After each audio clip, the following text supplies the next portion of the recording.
Storylinguère, les histoires de grandes femmes. Tu rentres avec un stylo et ton histoire de reine a été gravée à jamais. Bienvenue dans Storylinguère. Aujourd'hui, on est avec May et Sopeka. Bonjour May, merci Bonjour. d'avoir répondu présente. Merci à toi de m'avoir invité. Bah écoute, en tout cas, je suis contente de t'avoir aujourd'hui dans Storylinguère. Et aujourd'hui, on va parler de ta création de contenu qui est plutôt basée autour du SOPK. Oui, tout à fait. Et avant de commencer, est-ce que tu peux te présenter aux auditeurs? Oui, donc je m'appelle Maïmouna. Je suis actuellement en reconversion professionnelle étudiante et je travaille en même temps. Et à mes heures perdues, je fais de la création de contenu sur TikTok pour parler d'un trouble qui touche une femme sur 7 en France. Et je pense beaucoup plus aussi dans le monde, qui s'appelle le SOFK, ou syndrome des ovaires polykystiques. D'accord. Et avant de parler du SOPK, ta création de contenu, est-ce qu'on peut revenir un petit peu en arrière? Comment était la petite Maïmouna en tant que petite fille? Tu as grandi dans quel environnement? Environnement tranquille, c'est au Sénégal, entouré par la famille, bonne ambiance, enfance vraiment très, très bien, tranquille, j'étais, tout en train de rigoler. OK. Heu, non, petite fille tranquille, sans problème, vraiment. Et tu as toujours été, attirée par les caméras entre guillemets? Tu savais que tu allais vouloir, être créatrice de contenu Non, par du la tout. suite? Bah, à l'époque, on savait pas ce que c'était création de C'est vrai. contenu, tu vois?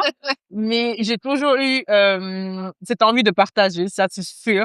Je me rappelle quand j'étais plus jeune, j'avais un blog sur les livres parce que j'adore lire.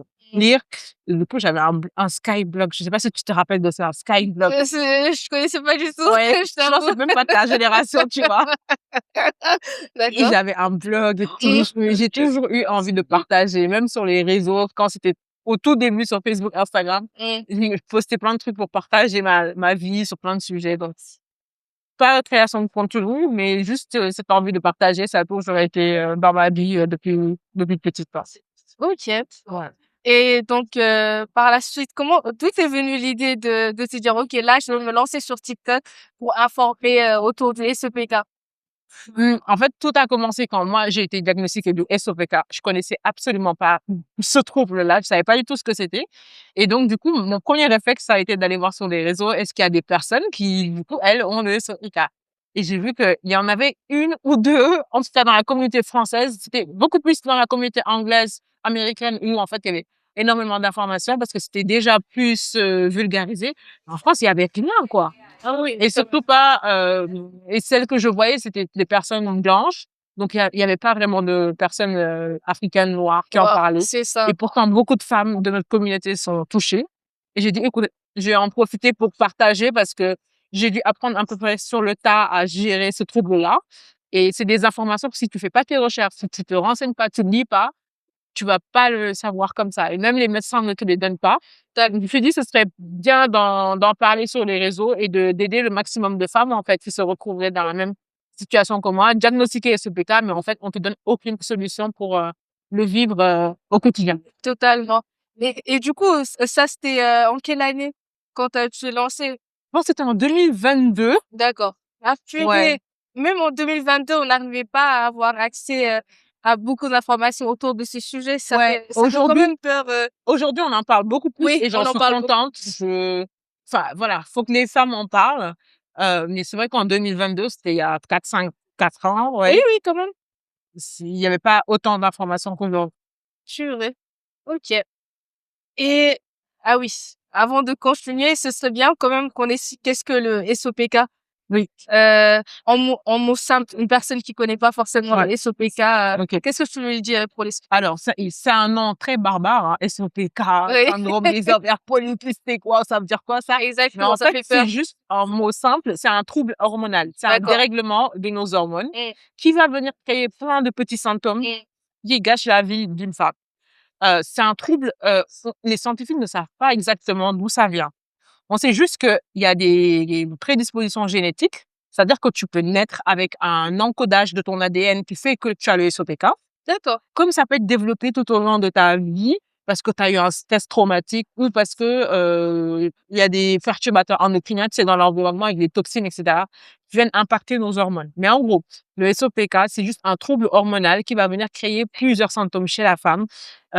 Et ces symptômes-là sont différents d'une femme à une autre. On a tous le SOPK, enfin, on a toutes le SOPK, mais comment ça se manifeste chez chaque femme est totalement différent. Je vais donner un exemple de SOPK. Ce que ça va faire, c'est que ça va, chez certaines femmes, la plupart, ça va bloquer nos règles. Donc, tu peux rester pendant des mois sans voir tes règles. Parce qu'en fait, ça vient créer un problème, un trouble de l'ovulation. Et donc, si tu n'ovules pas, tu n'as pas tes règles. D'accord. Et d'ailleurs, c'est comme ça que la plupart des femmes sont diagnostiquées du SOPK. C'est qu'en fait, le plus flagrant, en fait, des symptômes qu'une femme peut avoir, c'est de ne pas avoir ses règles. C'est pas normal. Bien sûr. T'es pas enceinte, t'es rien, mais t'as pas tes règles. Donc, c'est un problème.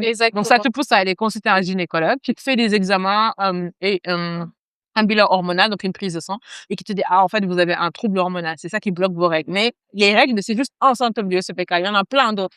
Le SOPK, ça va aussi impacter la fatigue. Donc, tu vas avoir énormément de fatigue, tu vas manquer d'énergie. Ça peut impacter ton poids. Tu peux prendre du poids, mais vraiment très, très, très rapidement. Et malgré des régimes, malgré le fait de manger sainement ou de faire du sport, tu ne vas pas le perdre. Ça peut également créer chez certaines femmes, tu sais, de l'hirsutisme. C'est les femmes qui ont de la barbe, un peu comme les hommes. Ça peut créer aussi de l'alopécie. Donc, tu perds tes cheveux, surtout au niveau de tes tempes. Et chez certaines femmes aussi, puisque ça impacte tes règles, tu ne vois pas tes règles, tu n'ovules pas, bah, du coup, tu as du mal à avoir un enfant. Donc, ça peut aussi impacter la fertilité de la femme. Donc, en vrai, c'est un trouble hormonal qui vient dérégler plein de choses chez la femme et qui est différent d'une femme à une autre. Donc, voilà. D'accord. Ouais. Et du coup, donc, tu as été diagnostiquée dans un premier temps de SOPK. Quels symptômes tu as eu personnellement? Je les ai tous eus, moi. C'est vrai? Quand tu vas avoir une femme, elle va avoir le SOPK. Franchement, elle a le SOPK, mais les symptômes vont être vrais. Elle va avoir un peu de poils, un peu fatiguée, mais tranquille, rien de compliqué. Tu vas avoir la femme SOPK elle va être toute mince parce qu'il y a des gens qui pensent que quand tu as le SOPK, forcément, tu prends tout le temps du poids. Non, il y a des femmes SOPK, elles sont maigres comme ça. D'accord. Elles voient pas leurs règles, elles n'arrivent pas à ovuler, n'arrivent pas à avoir des enfants. Tu vas avoir des femmes SOPK qui vont avoir des problèmes de poids, comme moi, hirsutisme, comme moi, alopécie, comme moi, blocage des règles, comme moi, enfin, vraiment la totale. Donc, moi, j'avais les règles qui venaient pas, la prise de poids, la fatigue, les cheveux qui tombaient, le blocage des règles, etc. Donc, moi, je les ai tous eus. C'est ça qui m'a poussé à aller consulter un gynécologue. D'accord. Et du coup, comment tu as reçu cette information de la part du gynécologue quand il t'a annoncé que, OK, Maïmouna, tu as le SOPK? Je me rappelle, en fait, c'est qu'en fait, c'était tellement violent. Vous avez le SOPK, il n'y a pas de traitement, il n'y a pas de médicament pour le SOPK. Rentrez chez vous et revenez me voir quand vous voudrez avoir des enfants. OK. D'accord? Ouais, effectivement, OK. c'est très violent. Vous m'annoncez que j'ai un problème, que j'ai une maladie. Potentiellement, je ne pourrais pas avoir d'enfant. Alors, c'est pas vrai. Quand on a un SOPK, on peut très bien avoir un enfant. Mais dans certains cas, ça peut juste être un peu plus difficile. Mais tu nous annonces tout ça. Enfin, il m'annonce tout ça. Il me dit même pas qu'il y a pas il me dit qu'il y a absolument pas de solution. Et il me dit, rentre chez toi. Ouais, c'est quand même fou, d'annoncer comme ça. Et ce qui est choquant, c'est qu'en ayant commencé TikTok, il y a la plupart des femmes qui me suivent, elles me disent on a eu la même réaction de la part de notre gynécologue ou endocrinologue quand on m'a diagnostiqué le SOPK. Et ça, c'est vraiment malheureux. Et c'est ce qui m'a poussé à ouvrir mon TikTok, c'est que non, le SOPK, effectivement, il n'y a pas de traitement, il n'y a pas de médicament, c'est un trouble hormonal. On va vivre avec toute notre vie. Mais il y a des choses qu'on peut implémenter dans notre vie, des habitudes qu'on peut changer, des vitamines qu'on peut prendre, des changements alimentaires qui peuvent radicalement, en fait, impacter positivement ta maladie et comment tu le vis au quotidien. Mais ça, ce temps-là de l'expliquer aux patients, malheureusement, les médecins, ils n'ont pas ce temps-là, donc ils ne le font pas. Ce qui est dommage. Et tu veux un peu plus nous parler de ces habitudes à instaurer pour pouvoir faciliter cette personne atteinte de SOPK? Alors, comme je t'ai expliqué, le SOPK, c'est un dérèglement de nos hormones. Les hormones, c'est en fait des messagers qui vont chacun avoir un rôle dans notre corps. Donc, s'il y en a un ou plusieurs qui sont déréglés, ben forcément, ça va induire des symptômes dans le corps. Donc, ce qu'il faut faire, c'est créer un environnement pour bien équilibrer ces hormones-là. La première chose qu'il faut faire, c'est travailler sur son alimentation. Parce que ce qu'on mange va directement impacter le bon fonctionnement de nos hormones. Si on mange trop sucré, si on mange tout le temps du fast-food, qu'on mange jamais de légumes, qu'on mange jamais de viande, de poisson, enfin, qu'on mange vraiment très, très, très mal, bah, du coup, on va encore plus engendrer ce déséquilibre hormonal-là. Donc, quand on a un SOPK, pour adopter une alimentation anti-inflammatoire, ça veut dire quoi? Ça veut dire qu'il faut privilégier les légumes, les fruits de mer, la viande, le poisson, le poulet, les fruits, et surtout délaisser tout ce qui est sucre, raffiné, les pâtes, les pâtisseries, etc. Ça veut pas dire que tu vas pas en manger, mais en fait, ton alimentation à 90%, ça doit être vraiment légumes, protéines, fruits de mer, tout ça. Le reste, ça vient directement impacter tes hormones. Une personne normale doit manger normalement, mais encore plus une personne qui a déjà un déséquilibre hormonal. Donc, l'alimentation, c'est vraiment le premier médicament. Beaucoup de femmes SOPK, elles ne veulent pas l'entendre, mais c'est la vérité, en fait. Ce qu'on mange, ça nous impacte, d'autant plus quand on a les SOPK. Donc, si la première chose, c'est faire un clean, en tout cas un nettoyage de ce qu'on mange et essayer de manger le mieux possible. Ensuite, ce qu'on peut faire, c'est travailler sur son sommeil. Les femmes qui ont le SOPK, souvent, elles sont extrêmement fatiguées. Pourquoi? Parce que ces déséquilibres hormonaux-là, notamment généralement l'insuline, mais peut-être que je rentrerai plus dans le détail tout à l'heure, Bien sûr. vont faire que en fait, tu vas être tout le temps fatigué. Même si tu dors 8 heures, 10 heures, tu te réveilles, tu as l'impression qu'un camion il t'a roulé dessus la nuit. Oui. T'es jamais énergique, t'as pas d'énergie, t'as envie de rien faire. Ah, et ça, c'est vraiment difficile à vivre au quotidien. Donc, travailler sur son sommeil, c'est essentiel. C'est essayer de se créer une routine le soir. Moi, c'est ce que j'essaie de faire autour de 22 heures. J'essaie de mettre des lumières tamisées, réduire la luminosité de mon écran, et j'essaie d'aller me coucher le plus tôt possible. Si les personnes n'arrivent pas à dormir, parce que ça arrive aussi, il y a beaucoup de femmes SOPK qui n'arrivent pas à aller se coucher, à aller dormir. D'accord. Encore une fois, à cause des déséquilibres hormonaux. Il y a une vitamine qui s'appelle la mélatonine, qui est super cool, qui est super bien, qui va en fait, c'est l'hormone du sommeil. Ça va te donner envie d'aller dormir. Donc, du coup, D'accord. tu vas pouvoir te coucher à l'heure, te réveiller à une heure précise et équilibrer un peu ton rythme de sommeil. Mais l'alimentation et le rythme de sommeil, ces deux-là, dès qu'on commence en fait à faire des changements là-dessus, on voit positivement que notre corps, on retrouve de l'énergie. Ça demande de la discipline, ça demande des efforts. Parce que moi, Ça, des c'est fois, clair. j'ai juste envie de scroller sur TikTok, j'ai pas envie d'aller dormir. Ça, c'est clair. Je pense que on a un peu tous le même souci. Ouais. Mais c'est deux piliers qui sont hyper importants pour la femme, etc. Et ensuite, comme notre déséquilibre hormonal, on va vivre avec toute notre vie, et que le SOPK, bah, il y a pas de médicaments, il y a pas de traitement, il y a rien.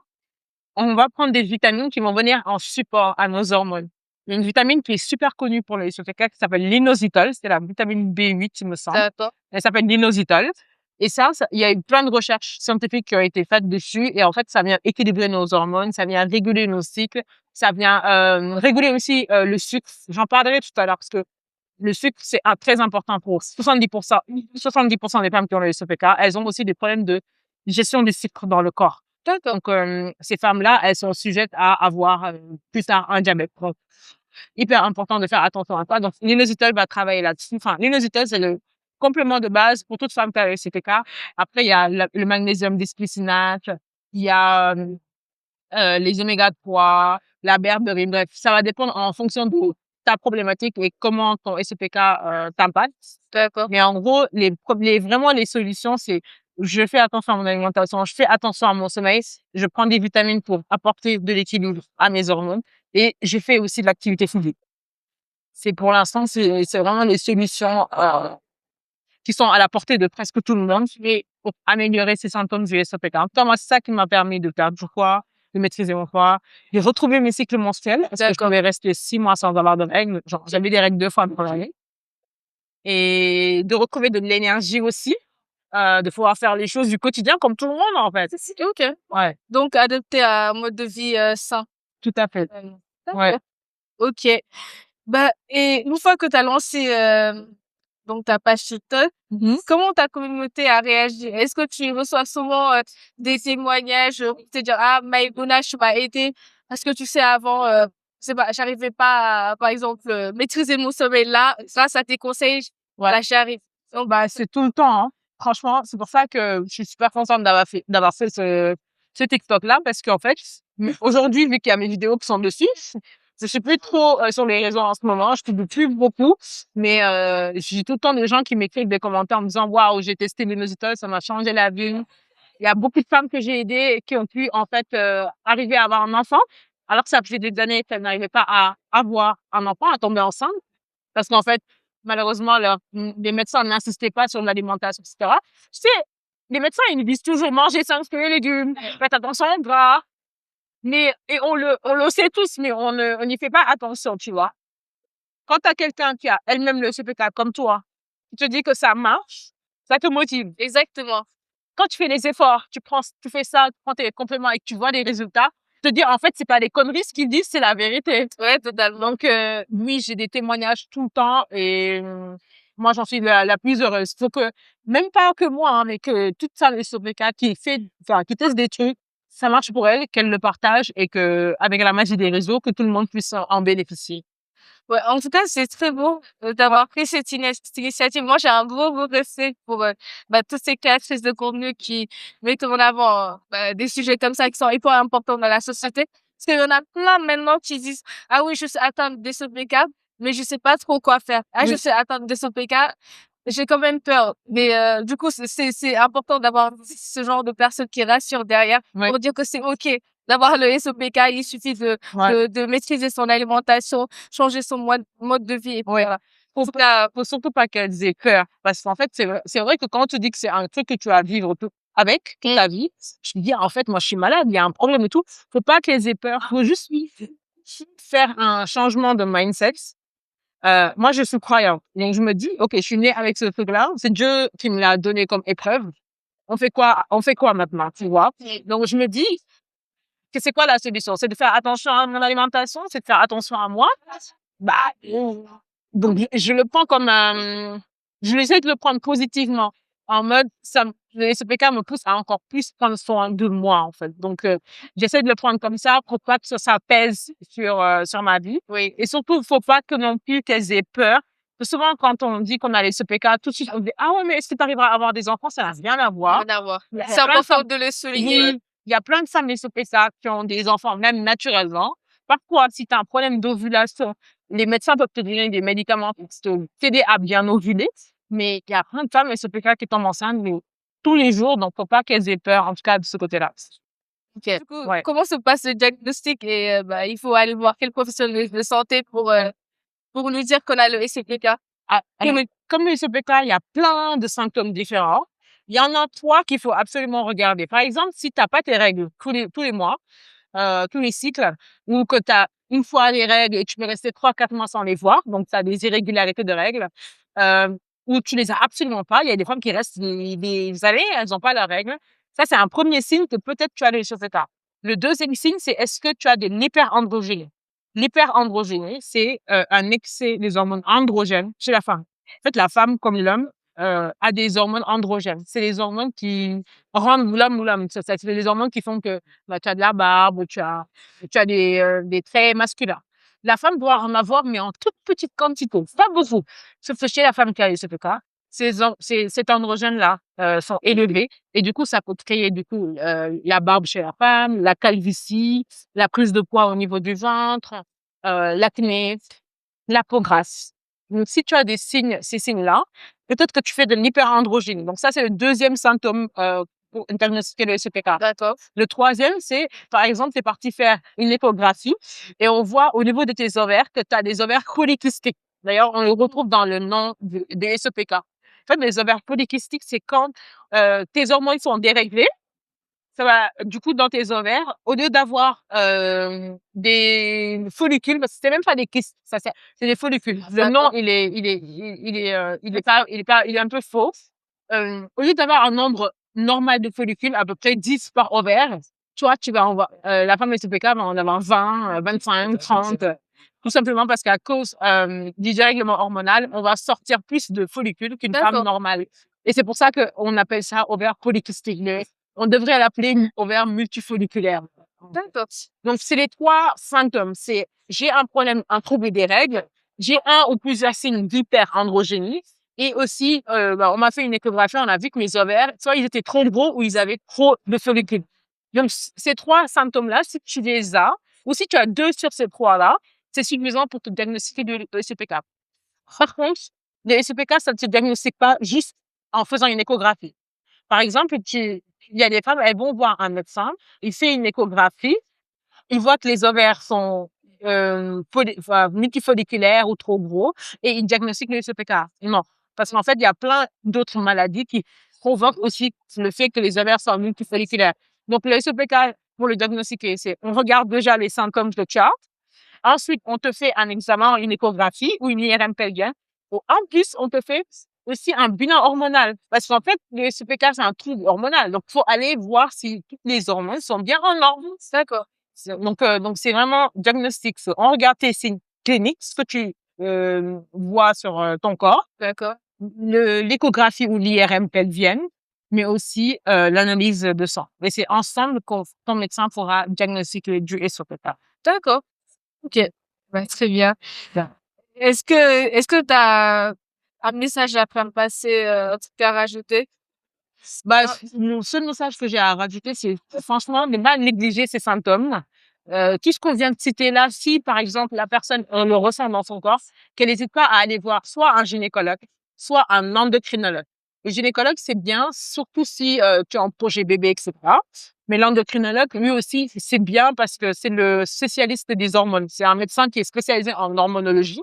Donc les deux, des fois même tu vois les deux ou tu vois l'un ou l'autre ce sont les spécialistes qui vont accompagner pour gérer le SEPK. Il faut D'accord. pas avoir peur, faut aller consulter. Mieux vaut savoir si je l'ai ou pas. Parce qu'il y a plein de gens qui m'écrivent aussi sur TikTok. Tout ce que tu écris, c'est moi, en fait, je fais quoi et tout. Mais oui, c'est vrai qu'on s'en l'entend. Moi, je t'ai mis sur la piste. Oui. Maintenant, on va voir un professionnel de santé. Totalement, oui. Donc, faut pas négliger, c'est mieux de le savoir. Une fois qu'on le sait, psychologiquement, c'est, ah, OK, c'est écrit que j'ai le SEPK. Donc, maintenant, il faut que je fasse attention à mes, on y fait plus attention que de ne rien faire et de subir certaines choses. Par exemple, au Sénégal, les filles qui n'ont pas la règle, ça pèse sur elles, tu vois. Totalement. Donc, ça permet aussi d'enlever Les ce idées poids-là. reçues, Tout à fait. Ouais. OK. Et du coup, est-ce que c'est possible est-ce qu'il y a plusieurs degrés de SOPK? Oui.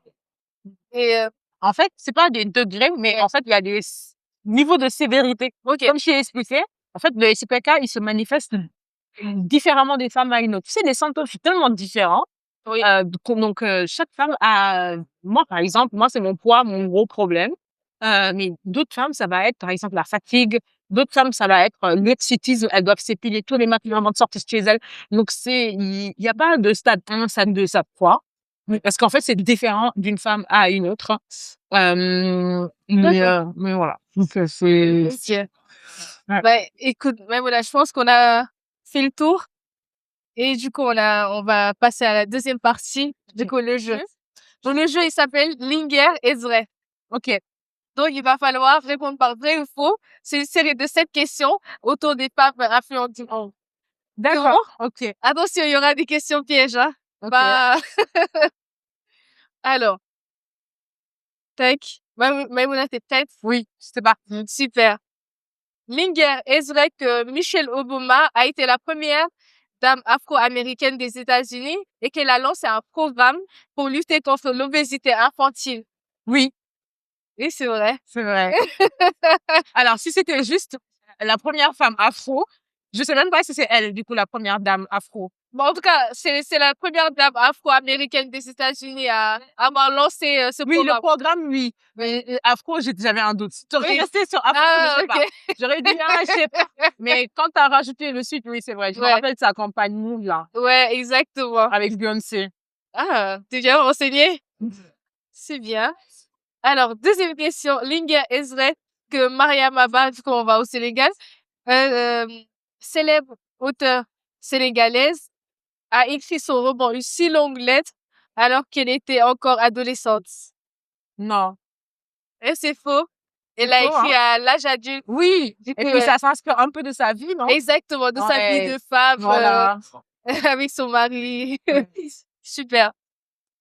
Linger, est-ce vrai? On reste toujours au Sénégal, du coup. Kaminata Sofal a été la première femme sénégalaise à publier un roman en français et est devenue figure majeure de la littérature africaine. J'ai un doute. C'est vrai? La première femme à avoir écrit un roman, première femme sénégalaise. Oui. Ouais, vrai. Oui, c'est vrai. Ouais? Ça a Ouais. vraiment été la première Ouais, femme j'avais un doute. sénégalaise. Ouais, c'est bien, tu te débrouilles bien. Plus que 4 questions, du coup. Linguère Ezra que Wangari Maathai se trouve au Kenya. Donc prix Nobel de la paix, a fondé le mouvement de la ceinture verte et a planté des millions d'arbres au Kenya. Ah, franchement, je sais pas du tout. Tu vois, ma culture générale, elle s'arrête au Sénégal, c'est pas bien. Bah, tant mieux, on apprend beaucoup avec Mais Story non, je Linguère. connais pas du tout. C'est vrai? Ouais. Bah, du coup, c'est bien vrai. Elle a Ok. bien planté des millions d'arbres au Au Kenya. Kenya. Ouais. Ok. Voilà. Alors, et là, on va partir en Tunisie. Je t'avoue que moi-même, je connaissais pas les réponses, donc Ok. tant mieux, on apprend. Sortir de là, je vais douter mieux. de moi, tu Non, vois. non. Mais là, faut améliorer ta culture tant- générale. Tant mieux, on apprend bien chez Story Linguère, donc tant mieux. Linguère Ezra, Kaya Chebi a été la plus jeune diplomate africaine à devenir envoyée spéciale de l'Union africaine pour la jeunesse. Je sais pas du tout. Et du coup, c'est bien vrai. Ok. Elle a été la toute première. Ok. Alors, on va revenir au Sénégal, du coup. Ok. 6e question. Là, je suis à l'aise. On verra. Hein. Linguère Ezra que Seydou Diouf a remporté la médaille d'or olympique en athlétisme en représentant le Sénégal aux Jeux olympiques en 2008. C'est Doudou. Seydou Diouf. Ouais. Je sais pas. Faux. Ouais, c'est faux. Il y a jamais eu de Seydou Oui, Diouf. je me dis, le c'est Doudou, C'est ça me même parle pas pas. un nom de fille, ouais. Ouais, non. Ah non, ouais, c'est complètement faux. Ouais. T'as raison. Ah, et la dernière question, du coup. Est-ce vrai que Chimamanda Ngozi, qui se Oui. trouve au Nigeria, Adachi, Oui. a popularisé le concept de féminisme africain Oui. et est devenue une référence mondiale dans les conférences TED? C'est vrai. Ouais, c'est vrai. Ouais. Bravo! Ah. Tu t'es bien débrouillée. 5 sur 7, ça va. C'est très bien. Ouais. C'est très bien. Écoute, Maïmouna, on va passer à la conclusion. Maïmouna, on arrive sur la fin. Est-ce que tu as un message à faire passer aux femmes qui t'écoutent, tout simplement? Ouais. C'est juste de prendre le SOPK comme une force et de le prendre positivement en se disant, OK, je vais vivre avec, mais c'est pas une motivation pour prendre soin de moi, prendre soin de mon entourage, de mon environnement et de ce que je mange. Et voilà, de ne pas avoir peur que ça va pas les empêcher de vivre leur vie et de faire tout ce qu'elles peuvent, tout ce qu'elles doivent faire, en fait. Qu'elles n'hésitent pas à se renseigner, à lire des livres, à écouter des podcasts. Aujourd'hui, la chance qu'on a, c'est qu'il y a plein d'infos sur le SPK. C'est bon, des fois trop, mais il y a de très bons livres, il y a de très bonnes pages. Voilà, qu'elles s'inquiètent pas, si elles ont été diagnostiquées, qu'elles n'aient pas peur, on tue toutes avec et ça ne nous empêche pas de vivre notre vie comme une femme normale. Totalement. Ouais. Bah écoute, Maïmouna, avant de partir, j'ai un petit truc pour toi. Oui. C'est un petit cadeau. C'est En vrai, fait, c'est une petite crème. c'est trop bien. J'aime tellement C'est les vrai? crèmes, hein. Ah bah En voilà. plus, mandarine, j'aime trop bien. Ah ouais, c'est vrai, je t'en prie. Bah écoute, ça te plaît? Tu viens de faire ma journée, là. Arrête, je suis J'aime contente. trop. Merci bah, tant mieux. beaucoup. Bah écoute, merci à toi, merci d'avoir répondu présente, Merci à d'avoir parlé autour de ce sujet super Merci de intéressant. m'avoir invité et merci Merci à à toi toi. aussi de prendre ce sujet-là à cœur. Donc, j'espère que ça aidera beaucoup de femmes. Bah j'espère aussi. Bah écoute, on va. Et je sens la mandarine en plus. Hein? Bah écoute, du coup, bah merci chers auditeurs d'avoir écouté cet épisode. Et on se retrouve pour un nouvel épisode de Story Girls. Salut!